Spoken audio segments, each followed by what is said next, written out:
In life, everything that is built begins with something invisible, a thought, a breath, or a word. Words are not simply sounds. They are energies that move through space, planting seeds in the soil of your mind. When a man speaks, he does not merely reveal what he thinks. He exposes what resides in his heart. And sometimes, what is hidden there is not worthy of your presence. Some men speak with softness, but their intentions are sharp. Others speak with strength, yet their hearts are gentle. The way to discern between them is not by volume or expression, but by the energy that follows after the words are spoken. Do you feel uplifted or diminished? Do you feel seen or judged?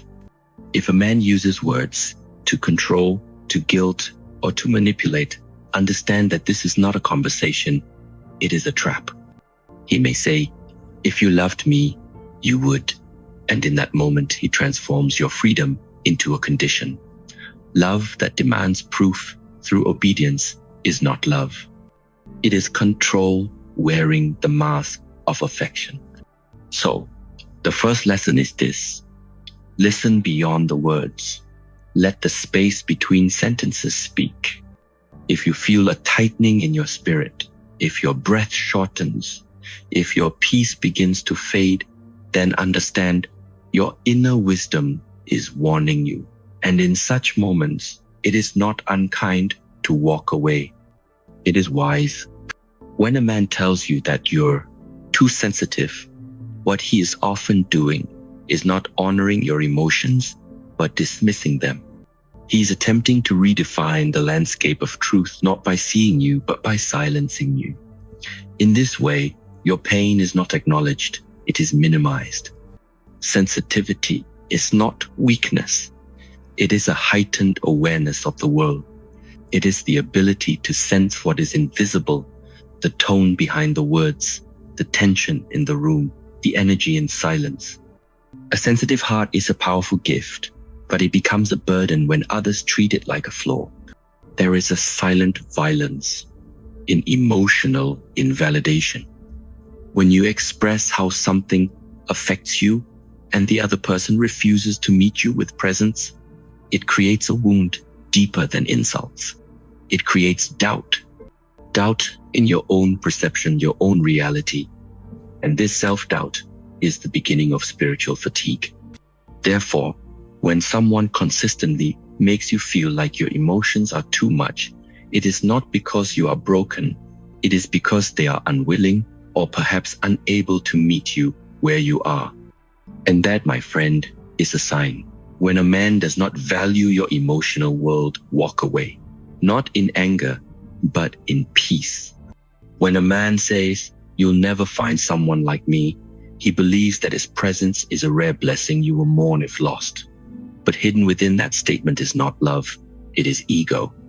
It is the belief that your worth is dependent on his presence, and this is a dangerous illusion. True connection never fears comparison.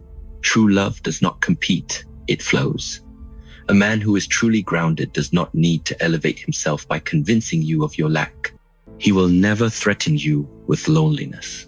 Instead, he will remind you of your wholeness, even in his absence. This statement is often used when a man feels his grip loosening. He is not expressing care, he is expressing fear. Fear of losing control, fear of being seen without the illusion of power. So he throws this phrase like a final weapon to scare you into staying where you are no longer growing. But remember, no one is irreplaceable. Every person is unique, but uniqueness is not hierarchy. If a man tries to chain you with fear of being alone, let him go. The universe does not create one source of love. It flows through many. You are not abandoned when you leave. You are simply returning to the truth. You are already whole. Gratitude is beautiful when it is mutual. But when a man tells you, "You're lucky, I'm with you," not in playfulness, but in arrogance, he is not offering love, he is offering a warning.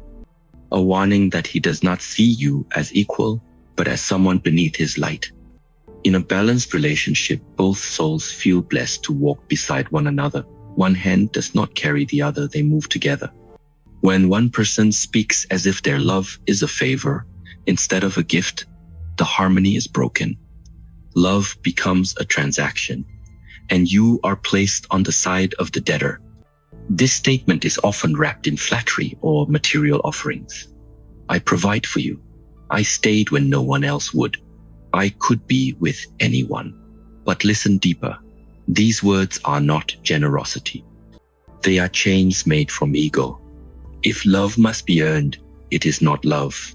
It is a currency of insecurity. So if you hear this, pause. Do not argue. Do not beg to be seen. Simply observe.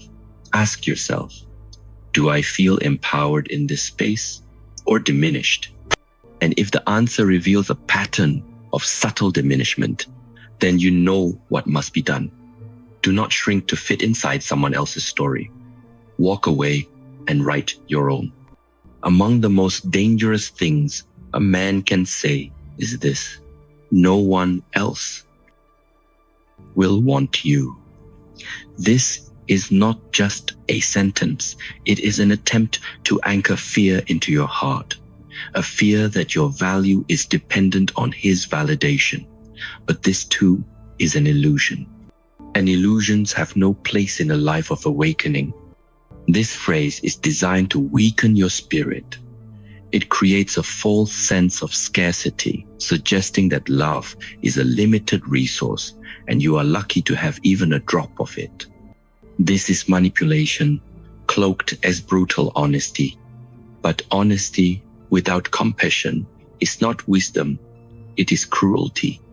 No person has the right to define your worth, especially not someone who benefits from making you believe you are unworthy. A man who truly loves you would never wish to see you in fear. He would remind you of your light, not hide it from you. He would protect your confidence, not erode it. So if these words ever reach your ears, understand this: they are not about you.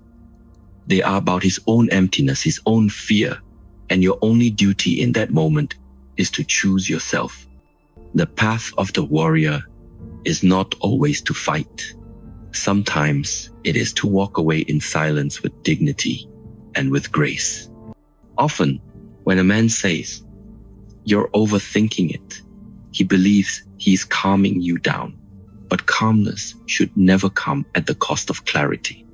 What he may really be saying is, "Your intuition is making me uncomfortable." In this way, what he frames as excessive thought is actually your insight, and insight is sacred. Thoughtfulness is a reflection of care. To overthink is not a flaw. It is sometimes the body's way of processing imbalance that the heart already feels. When a man dismisses this process, he is not soothing your mind. He is silencing your truth. And no truth should ever be silenced under the name of peace. This phrase, spoken often, is not a blanket of comfort. It becomes a curtain behind which truth is hidden. You begin to question your instincts. You begin to second-guess yourself. And soon, the distance between your mind and your heart grows wide. This is how emotional disconnection begins. Therefore, remember, a man who respects your depth will never mock its complexity. He will honor the quiet analysis of your soul because he knows the mind of a wise woman is not a burden. It is a mirror. And when someone fears a mirror, it is because they are not ready to face what is reflected. When a man says, "I guess I'm just a bad guy then," he's not apologizing. He is avoiding accountability through performance. This is not a confession. It is a deflection. Rather than listening, he dramatizes. Rather than reflecting, he self-pities. This is emotional reversal, and it is dangerous. At first, this sounds like vulnerability, but it is vulnerability without responsibility, and this is not strength. It forces you to comfort him for hurting you. It turns the wound into a stage, and you become the caretaker of his guilt instead of the guardian of your own healing. This tactic creates emotional confusion. It blurs the lines between right and wrong because your empathy is being manipulated. You find yourself apologizing for expressing pain. You begin to doubt your right to feel. And this is how spiritual boundaries begin to erode.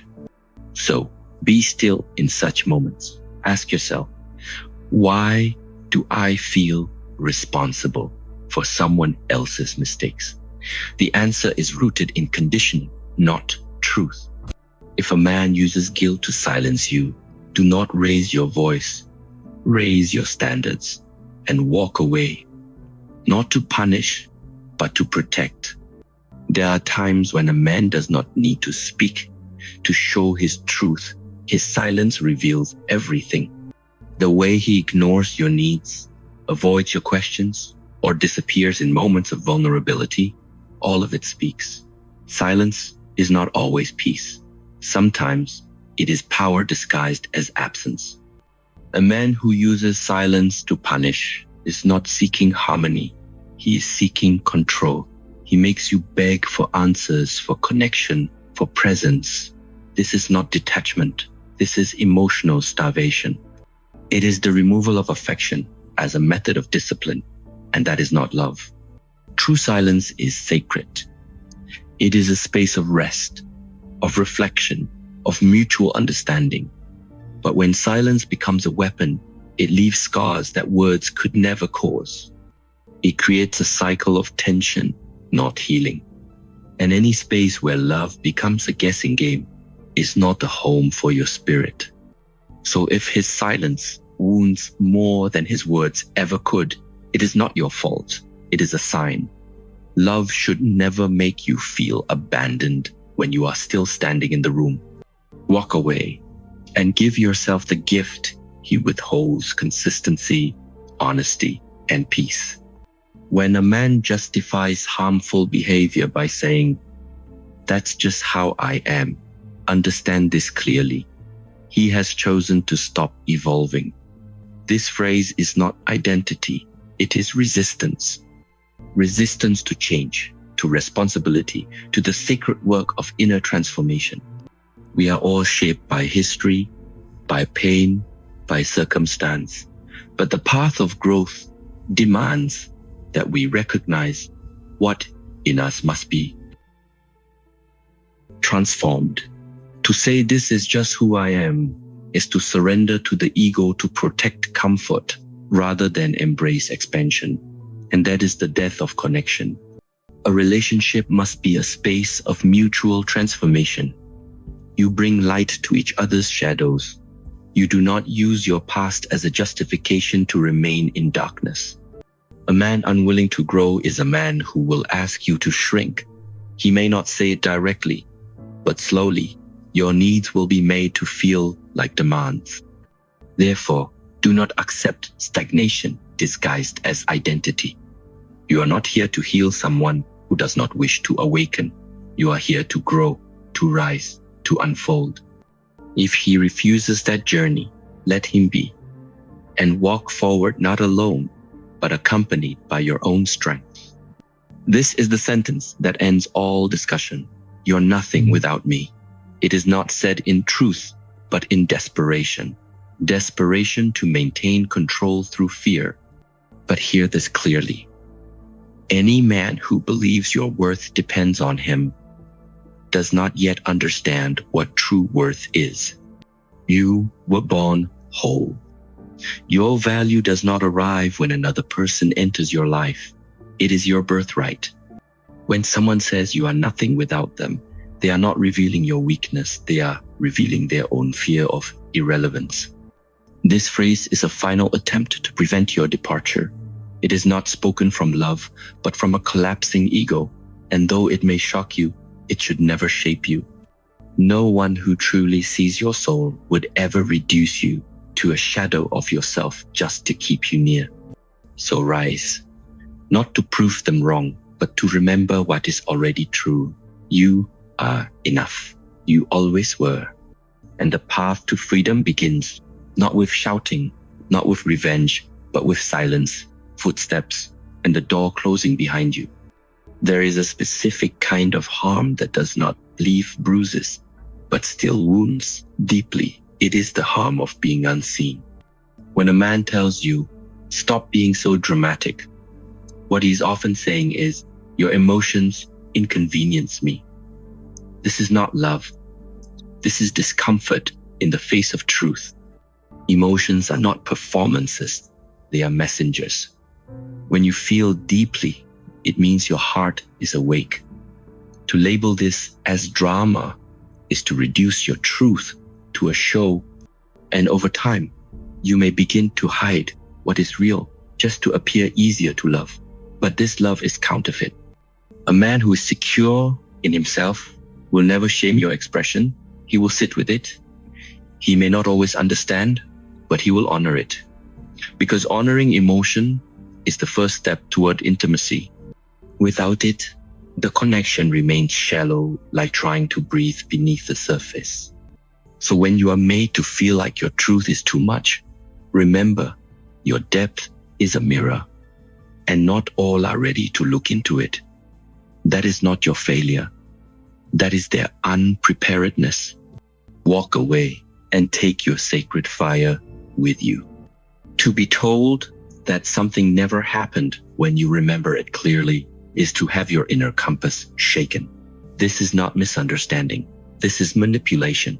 It is called gaslighting. And it is one of the most subtle forms of psychological control. A man who consistently denies your reality is not confused. He's controlling the narrative. By making you question what you saw, what you heard, what you felt, he is creating dependency. You begin to doubt your memory, your judgment, even your sanity. But let this be known. Your memory is valid. Your experiences are real. If someone's words make you feel smaller, confused, or ashamed of your own truth, it is not love. It is distortion. And the longer you stay, the more your light is dimmed. So if you hear this phrase even once, pause, recenter, write down what you experienced, trust your intuition.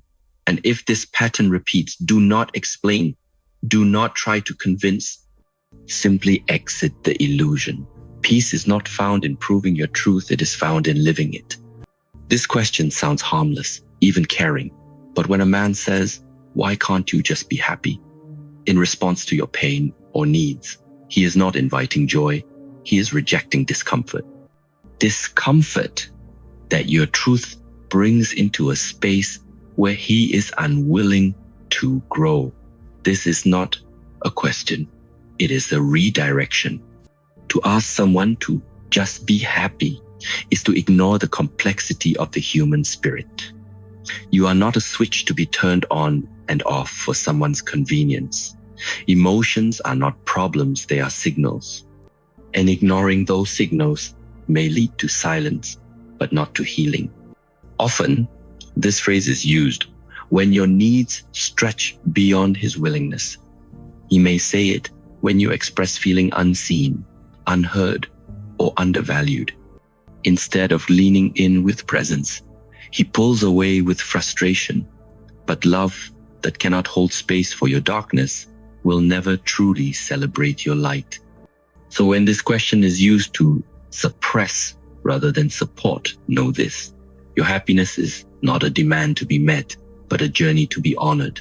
And sometimes the most powerful act of self-love is walking away from anyone who makes your peace feel like a burden.